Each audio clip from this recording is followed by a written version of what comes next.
Wallet amount settlement quick पे out. अब आपको पे आउट में जो भी समस्या है वो इस वीडियो को देखकर आप आसानी से सॉल्व कर सकते हैं। स्टेप वाइज सभी प्रॉब्लम का सोल्यूशन आपको यहाँ मिलेगा। क्या बैंक स्टेटमेंट और पासबुक और कैंसल्ड चेक क्विक पे आउट प्रोसेस के लिए जरूरी है? हाँ, पे आउट के लिए बैंक प्रूफ जरूरी है। रिटेलर को अपनी प्रोफाइल के बैंक डिटेल में कैंसल्ड चेक, पासबुक या बैंक स्टेटमेंट अपलोड करना अनिवार्य है। एक दिन में पे आउट का सबसे कम और सबसे ज्यादा अमाउंट क्या हो सकता है? इंस्टेंट में one time minimum amount 3000, one time maximum amount 2 lakhs, total per day limit attempt 5, total per day amount limit 5 lakh। In regular one time minimum amount 1000, one time maximum amount 2 lakhs, total per day limit attempt 5, total per day amount limit 5 lakh। कितने bank account की detail add की जा सकती है? Retailer अपने profile में 3 account तक की डिटेल्स अपडेट कर सकते हैं। Profile, bank detail, pay out का सेटलमेंट पीरियड और इसका समय।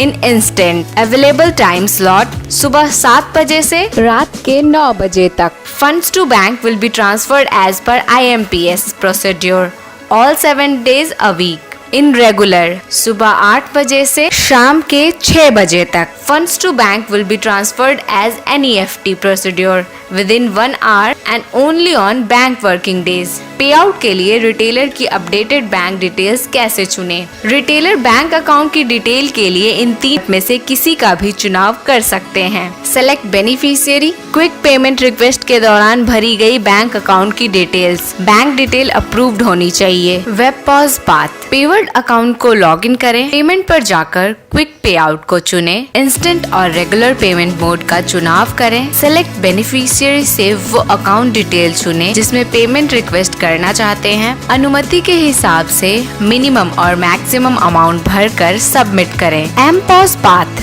पेवर्ड अकाउंट को लॉगिन करें। लेफ्ट कॉर्नर पर 3 लाइन वाले ऑप्शन पर क्लिक करें। पे आउट में क्विक पे आउट को चुने। इंस्टेंट और रेगुलर पेमेंट मोड का चुनाव करें। सेलेक्ट बेनिफिशियरी से वो अकाउंट डिटेल चुने जिसमें पेमेंट रिक्वेस्ट करना चाहते हैं। अनुमति के हिसाब से मिनिमम और मैक्सिमम अमाउंट भरकर सबमिट करें। क्या मैं बैंक हॉलीडेज में क्विक पे आउट के लिए रिक्वेस्ट कर सकता हूँ? हाँ, रिटेलर इंस्टेंट मोड के जरिए किसी भी वक्त और बैंक हॉलीडेज में भी क्विक पे आउट कर सकते हैं। पेवर्ड ID से अमाउंट कट गया पर बैंक अकाउंट में नहीं आया।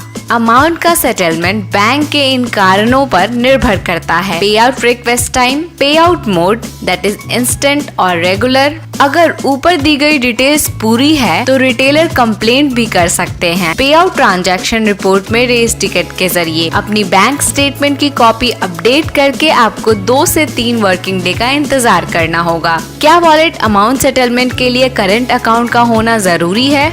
ये बेहतर होगा कि वॉलेट अमाउंट सेटलमेंट के लिए रिटेलर करंट अकाउंट डिटेल्स या फिर अपने प्रोफाइल में बैंक डिटेल्स में और सेविंग अकाउंट की डिटेल्स ऐड करें। ईयरली सेविंग बैंक अकाउंट की राशि की लिमिट क्या रहेगी? ईयरली सेविंग और करंट ट्रांजैक्शन लिमिट की जानकारी के लिए कृपया अपने बैंक से संपर्क में रहें। हर बैंक की ट्रांजैक्शन अमाउंट लिमिट में अंतर होता है। अपने बैंक अकाउंट के सेटलमेंट के लिए टैक्स में छूट कैसे पाएं? टैक्स में छूट पाने के लिए AEPS सर्विस के जरिए TDS डिक्लेरेशन सर्टिफिकेट डाउनलोड या जनरेट करें। बैंक के रूल के मुताबिक अपना TDS फॉर्म बैंक में जमा करें। क्या हम TDS डिक्लेरेशन कई बैंक अकाउंट से डाउनलोड कर सकते हैं? नहीं, एक बार किसी बैंक से TDS सर्टिफिकेशन जनरेट होने के बाद चेंज नहीं किया जा सकता। धन्यवाद।